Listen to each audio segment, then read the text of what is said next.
chirurgie de l'obésité, également appelée chirurgie bariatrique, est un acte qui implique non seulement un haut niveau de spécialisation du chirurgien, mais également un cadre de prise en charge pluridisciplinaire. Pour garantir le niveau de la qualité des soins, la Société française de chirurgie de l'obésité et des maladies métaboliques labellise les chirurgiens qui satisfont à ce haut niveau d'exigence. Moins de 100 praticiens le sont au niveau national. Depuis cette année, avec le soutien du CHRU de Lille, le Dr Samer Amati est titulaire de cette labellisation, faisant du centre hospitalier de Saint-Quentin le premier et à ce jour le seul centre labellisé du département de l'Aisne. C'est pour nous l'occasion de mettre à l'honneur la filière obésité, qui ne se résume pas et de loin à une intervention chirurgicale, et de faire le point sur ses prises en charge, qui commencent systématiquement par une rencontre avec un médecin endocrinologue.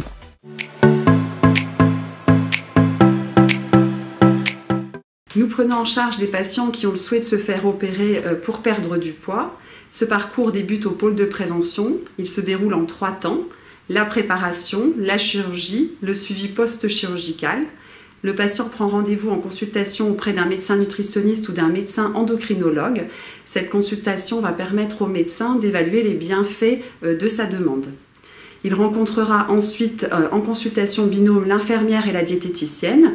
Au cours de cette consultation vont lui être fixés des objectifs. Afin de lui permettre d'atteindre ces objectifs, il participera à des consultations individuelles ou des ateliers de groupe comme l'atelier équilibre alimentaire, étiquette, matière grasse. L'ensemble des patients participent à l'atelier gastroplastie où sont expliquées et détaillées les différentes techniques chirurgicales. Le patient rencontrera également la psychologue en consultation individuelle. Cette consultation lui permettra de discuter de son histoire de poids et de ses motivations. Avant l'acte chirurgical, l'ensemble de l'équipe se réunira afin d'échanger autour de son dossier.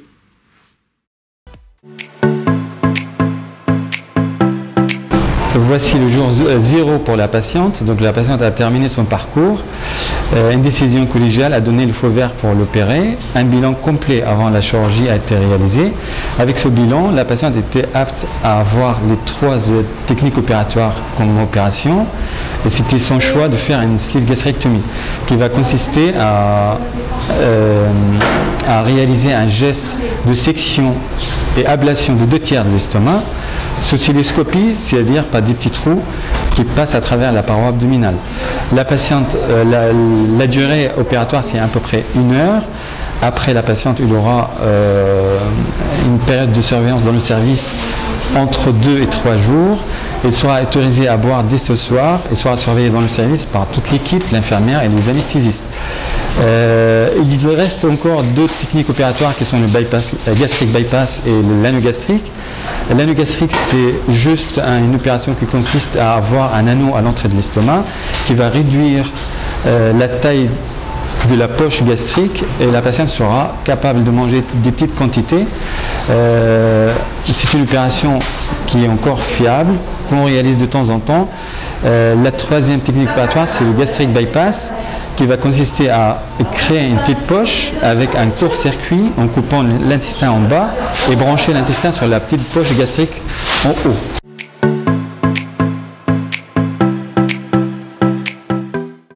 Si les choses se passent bien, le patient sortira dans les 48 heures, après avoir vu la diététicienne qui lui remet un livret, lui expliquant exactement comment s'alimenter dans les semaines qui suivent, et les ordonnances pour la prévention des problèmes de phlébite, et en particulier le port de bas de contention pendant au moins 15 jours.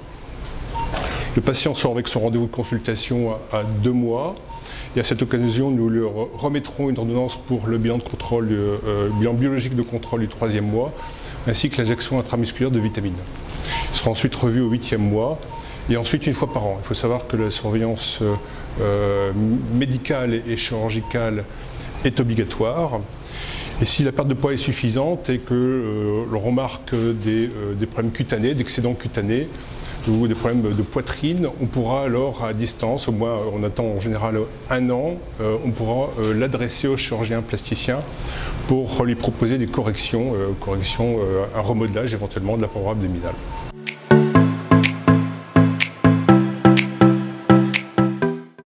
Suite suite à un diabète qui s'était installé depuis quelques années.